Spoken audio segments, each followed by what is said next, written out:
नमस्कार, U24 news में फिर एक बार आप सभी का स्वागत है। Age is just a number, या फिर हमें कह सकते हैं उम्र सिर्फ एक संख्या है। ये किसी ने प्रूव किया है, सिद्ध किया है। ऐसे हमारे आज के गेस्ट कुणाल परदेसी हमारे साथ जुड़ चुके हैं। कुणाल जी, बहुत बहुत स्वागत है आपका। आपने 19 साल की उम्र में ऑनरेरी डॉक्टरेट या फिर डॉक्टरेट उपाधि हासिल की है। अब आप सिर्फ कुणाल परदेसी नहीं रहे, डॉक्टर कुणाल परदेसी बन चुके हैं। तो किस तरीके का यह सफर रहा, कहाँ से इसकी शुरुआत हुई थी और कैसा लगता है कि हाँ आप डॉक्टर कुणाल परदेसी हो? सबसे पहले thank you very much sir, मुझे यहाँ पे आपने इनवाइट किया और इतने बड़े प्लेटफॉर्म पे मुझे बोलने का मौका मिला। तो साथियों, इसकी शुरुआत हुई थी सर वैसे कोरोना समय में, पैंडेमिक में। अभी पैंडेमिक 90% लोगों के लिए बहुत ज़्यादा मतलब पेनफुल था, दर्द भरा समय था, लेकिन कहीं ना कहीं मेरे लिए वो थोड़ा सा फायदेमंद भी था। अभी बोलते हैं कि मराठी में कहावत है, संधि तो सोना खरा। तो समय था, अभी हम घर पे थे। अभी घर पे मेरे पास में बिल्कुल फ्री था, कोई काम नहीं था। तो मैंने सोचा क्यों ना हम बाहर जब जाते थे तो देखते थे बहुत सारे मेरे उम्र के लड़के, स्टूडेंट्स, यूथ आपको चौराहे पे नजर आएंगे, मोबाइल में टाइम पास करेंगे, ऐसे ग्रुप बनाकर टाइम पास करेंगे। तो सोचते थे कहीं ना कहीं मोबाइल से ज़्यादा एडिक्ट हो रहे हैं। आज का जो जनरेशन है मोबाइल से ज़्यादा एडिक्ट हो रहा है, और मोबाइल से एडिक्ट होने के वजह से उनके लाइफ में बहुत बड़ी प्रॉब्लम्स आ रही है। तो कहने का उद्देश्य, आज छोटे छोटे बच्चे मोबाइल अगर नहीं मिले तो बहुत ज़्यादा टेंस्ड होते हैं, उनके ब्रेन पे बैड इफेक्ट होता है। तो सोचा क्यों ना कुछ ऐसे किया जाए जिससे उनके जीवन में परिवर्तन हो और मोबाइल से, टीवी से वो दूर हो सके। तो इसीलिए उसके ऊपर मैंने काम करना शुरू किया। और जैसे कि हम सभी जानते हैं कि सोशल मीडिया एक बहुत बड़ा प्लेटफॉर्म है, तो इसीलिए मैंने एक यूट्यूब चैनल से शुरुआत करी।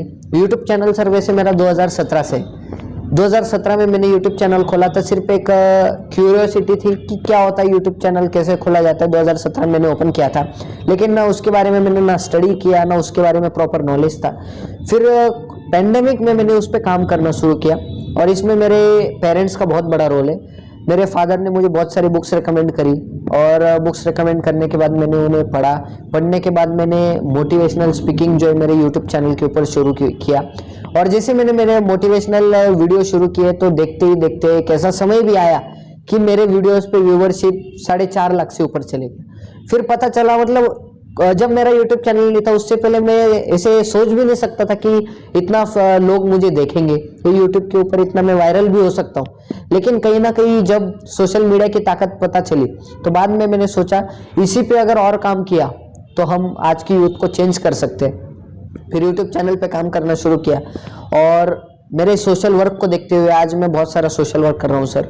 आज की डेट में मैं I am spreading the culture, मैं कल्चर को स्प्रेड कर रहा हूँ, संस्कृति को स्प्रेड करने की कोशिश कर रहा हूँ। हर हर गीता घर घर गीता, आज मैं विश्व की पहले बोलने वाली भगवत गीता का प्रसार कर रहा हूँ। उसी के साथ साथ यूथ को, छोटे बच्चों को, स्मॉल किड्स को मोबाइल से, टीवी से दूर करने की कोशिश कर रहा हूँ, और ये मुहिम की तरह काम कर रहा हूँ। इसी के साथ साथ मेरे आज यूट्यूब के ऊपर 150+ मोटिवेशनल वीडियोज़ है, और इस सोशल वर्क के कारण सर मुझे honorary doctorate degree of social work यहाँ पे प्राप्त हुई सर। निशिति जी, हम आप यहाँ पे देखते हैं कि डॉक्टर एपीजे अब्दुल कलाम कहा करते थे कि dreams are not that what you see in sleep, that is the thing which doesn't let you sleep. सपने वो नहीं जो आप नींद में देखते, बल्कि सपने वो है जो आपको नींद नहीं आने देते। इसी प्रकार का कुछ अनुभव कुणाल परदेसी का रहा है। कुणाल, आपको क्या लगता है जो सामाजिक कार्य आपने शुरू किया, या फिर आज डॉक्टर ऑफ सोशल वर्क आपको जो उपाधि दी गई है, तो इस सफर में आपके फैमिली का रोल कितना इंपॉर्टेंट रहा? जैसे कि हम देखते हैं कि रिसेंटली आपने आपका 12th कंप्लीट किया होगा, 19 साल के हो,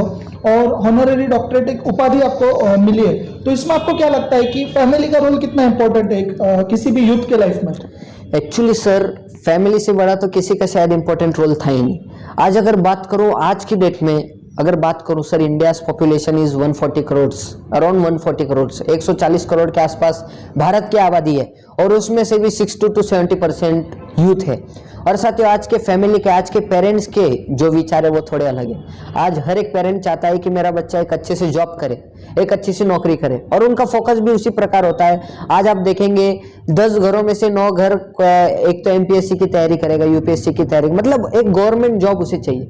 लेकिन आज की डेट में अगर बात करें तो इतना आबादी है कि शायद कहीं ना कहीं गवर्नमेंट भी इतना जॉब्स प्रोवाइड नहीं कर पा रहा है। तो ऐसे समय में भी जो मेरे पेरेंट्स का सबसे बड़ा रोल था कि मुझे सपोर्ट किया। अगर मैं करना चाहता था कुछ बड़ा, मैं करना चाहता था मोटिवेशनल स्पीकिंग, या मेरा उद्देश्य, मेरा रास्ता थोड़ा अलग था, तो मुझे मेरे पेरेंट्स ने उसमें सपोर्ट किया। ना कि बल्कि ऐसा नहीं बोला कि कहाँ जा रहा है, ये नहीं करना चाहिए, नौकरी की तैयारी करे, सब ऐसा बिल्कुल भी।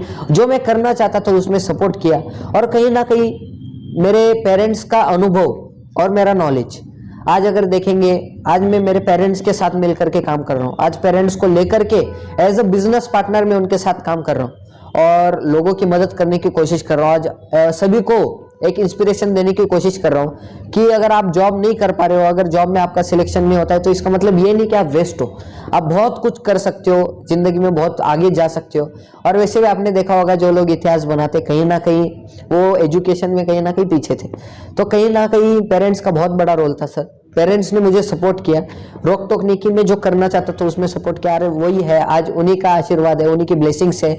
और जो ऑडियंस मुझे सुन रही है, इन्हीं का प्यार है, इन्हीं का लव एंड सपोर्ट है, जिसके माध्यम से आज 4.5 लाख से भी ऊपर का मेरा व्यूवरशिप है और मुझे सपोर्ट इतना मिल रहा है सर। निश्चित, हमने आपको देखा है कि आप आपका जो YouTube चैनल है परदेसी कुणाल, जी। उस पर आप कई तरह के मोटिवेशनल वीडियोस बनाते हो, कई तरह की उस पर स्टोरीज आप बताते हो। तो हमारे जो यूथ है आज के, उनको कोई स्टोरी बता के आप मोटिवेट करना चाहेंगे? ऐसी कौन सी स्टोरी जो आप हमारे व्यूअर्स को बताना चाहेंगे? एक्चुअली सर, एक स्टोरी मैं आपको बताना चाहूँगा। हमें खुद के ऊपर विश्वास होना बहुत ज़्यादा ज़रूरी है। मतलब अगर आप देखेंगे, जब भी कोई काम करेंगे, अभी एक स्टोरी बताना चाहूँगा। जैसे एक पुराना समय था और पुराना समय में राजा वगैरह हुआ करते थे, और एक ये स्टोरी है। एक जंगल था, जंगल में बहुत सारे मेंढक थे। अभी मेंढक तो आप सभी जानते हैं। तो एक बार जंगल का राजा बोलता है, शेर, जैसे शेर था, जंगल का राजा बोलता है कि एक फेस्टिवल मनाते थे और साल में एक ही बार फेस्टिवल बनता था। तो वहाँ पे बहुत सारी प्रतियोगिताएं होती थी। तो एक बार ऐसी प्रतियोगिता वहाँ पे रखी जाती है और बोला जाता है एक पहाड़ पे जो मेंढक सबसे पहले पहुंचेगा उसे एक बहुत बड़ा इनाम दिया जाएगा और उसके फैमिली को बहुत रिवॉर्ड्स एंड अवार्ड्स दिए जाएंगे। तो वहाँ पे रेस शुरू होती है मेंढकों की। तो वहाँ पे देखा जाता है, जैसे मेंढकों के एकदम स्टार्टिंग में सभी बहुत जोरदार तरीके से वहां पे ऊपर चढ़ाई करने की कोशिश करते हैं, सभी चढ़ने लगते हैं, लेकिन कुछ लोग थक जाते हैं, कुछ मेंढक वहीं पे रुक जाते हैं। अभी कुछ मेंढक जो रुकते हैं उनकी उम्र बहुत कम होती है, तो जैसे वो रुक जाते हैं तो वो जो पीछे से आ रहे होते हैं उन्हें बोलते हैं, अरे हम नहीं चढ़ पाए, आप क्या चढ़ोगे। ये उनसे जो बड़े उम्र के मेंढक होते हैं उन्हें वो डिमोटिवेट करते, पैर खींचने की कोशिश करते कि यार आप क्या चढ़ोगे, हम इतने जवान मेंढक नहीं चढ़ पा रहे, आप क्या चढ़ोगे।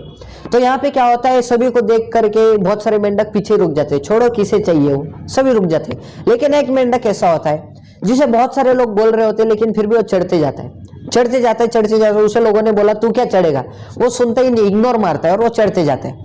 और आखिर में वो टॉप के ऊपर पहुंच जाता है और वो उस प्रतियोगिता का विजेता कहलाता है, विनर हो जाता है। तो वहां पे उसके फैमिली को बुलाया जाता है और फैमिली को बोला जाता है कि ऐसा क्या कारण था। जैसे फैमिली मतलब उसके वाइफ को बुलाया जाता है और वाइफ को पूछा जाता है ऐसा क्या कारण था कि आपके हस्बैंड वहां पे जीत गए, ऐसा कोई कारण।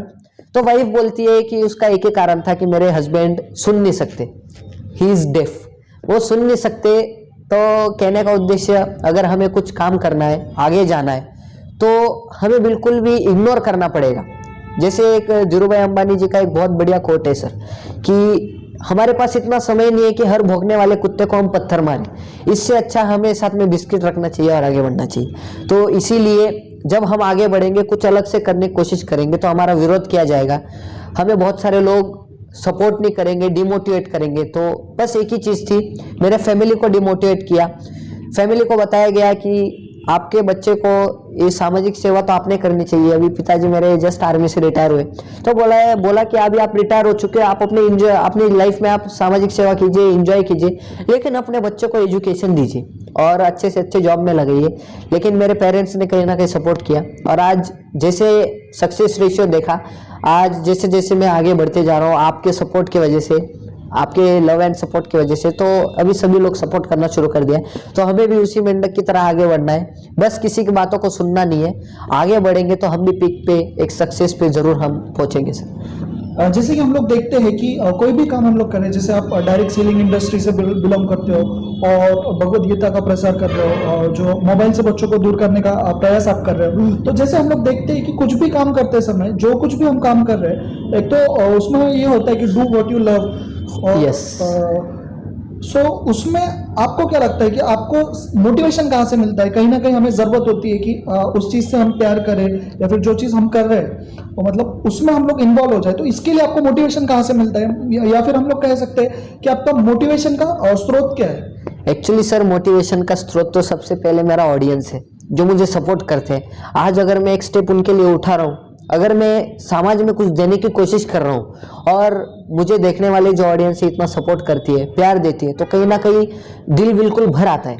और हम जिस कारण की वजह से कर रहे थे, आज वही लोग अगर हमें सपोर्ट करें तो कहीं ना कहीं बहुत अच्छा लगता है। दूसरी बात सर, सपने मेरे बहुत बड़े स्टार्टिंग से ही, और जब सपने बड़े होते तो आपने शुरुआत में भी एक कोट बोला था कि सपने वो नहीं होते जो आपको दिन में दिखाई दे, नींद में दिखाई दे। सपने तो वो होते हैं जो कि आपको सोने ना दे, नींद ना आने दे। तो कहने का उद्देश्य यही है सर, ड्रीम्स बिग है, सपने बड़े, तो इसलिए कहीं ना कहीं मोटिवेशन तो आप सभी से मिलता है और कहीं ना कहीं ड्रीम से मिलता है और मेरे पेरेंट्स से मिलता है। तो सर यही मोटिवेशन का सोर्स है। आपके लाइफ के कोई ऐसे व्यक्ति या फिर ऐसे कोई व्यक्तित्व जिसको आप थैंक्स बोलना चाहेंगे, या फिर जिनसे अपने दुनिया का सारा मोटिवेशन आपको लगता है कि हाँ इस व्यक्ति से मुझे मोटिवेशन मिलता है, या फिर इन व्यक्तियों से मुझे मोटिवेशन मिलता है, इस ग्रुप से मुझे मोटिवेशन मिलता है, तो ऐसा कौन है जिसको आप थैंक्स बोलना चाहेंगे या फिर यहाँ पे बताना चाहेंगे हमारे ऑडियंस को कि हाँ इस व्यक्ति से मुझे मोटिवेशन मिलता है? Thank you very much sir. First of all मैं सबसे पहले मेरे फादर को थैंक्स देना चाहूँगा। वैसे तो थैंक्स तो मेरे पूरे फैमिली के लिए, लेकिन उसमें सबसे बड़ा रोल मेरे पापा का था, जिन्होंने मुझे सपोर्ट किया। कभी कभी ऐसी भी चीज़ें होती है कि हम भी डिमोटिवेट होते, कहीं ना कहीं कम उम्र में अगर समाज ज़्यादा प्रेशर डाल दे तो कहीं ना कहीं डिमोटिवेशन हमें भी आता है। तो जब डिमोटिवेशन आता था तो फादर ने हमेशा मोटिवेट करने की कोशिश किया। फर्स्ट ऑफ ऑल तो मैं फादर को थैंक्स देना चाहूँगा, और दूसरा मैं उन लोगों को थैंक्स देना चाहूँगा जिन्होंने मेरी टांग खींचाई करने की कोशिश करी। जब मैं कोई काम करता था वो मुझे परेशान करते थे, मेरे काम में रुकावटें डालने की कोशिश करते थे, और कहीं ना कहीं उन्हीं को साबित करने के लिए मैं और मेहनत से काम करते गया। तो मैं उन्हें बहुत बढ़िया थैंक्स देना चाहूँगा, सबसे बड़ा थैंक्स देना चाहूँगा कि उन्होंने मुझे मोटिवेट रखा। या फिर 19 वर्षीय कुणाल परदेसी हमारे साथ जुड़े हैं, और जैसे कि उन्होंने बताया कि लोग जब आपका विरोध करें, मैं आसान भाषा में समझाना चाहूंगा, उन्होंने कहा कि लोग जब आपका विरोध करें तो ये मत समझना कि आप गलत हो, ये समझो कि आप अलग हो और अपनी दिशा में आप मेहनत करते रहिए। इसी प्रकार का संदेश यहाँ पे कुणाल परदेसी ने हमारे चैनल के माध्यम से हमारे युवाओं को देने की कोशिश की है। तो फिर मिलेंगे अगले एपिसोड में, तब तक के लिए देखते रहिए U24 न्यूज।